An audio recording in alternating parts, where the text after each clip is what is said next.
In this video, I'm going to show you how to save and view simulation summary outputs.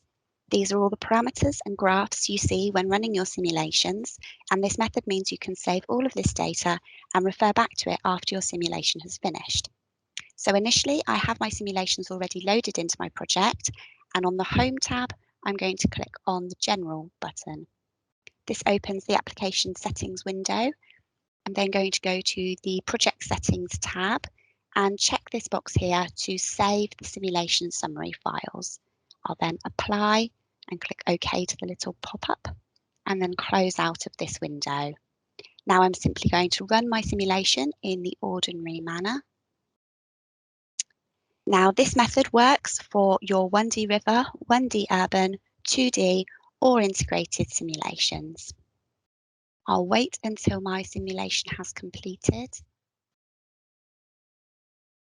And then if I close out of that window, but I wanted to review all of that data that we had available there, I simply go to the folder that contains the simulation itself, and I can see that a new file has appeared with the same name of the simulation. If I open this Excel file, we can then see that this contains all of the data that we had during that simulation run, including all of the graphs shown. Thank you for watching this video on how to save and view simulation summary outputs.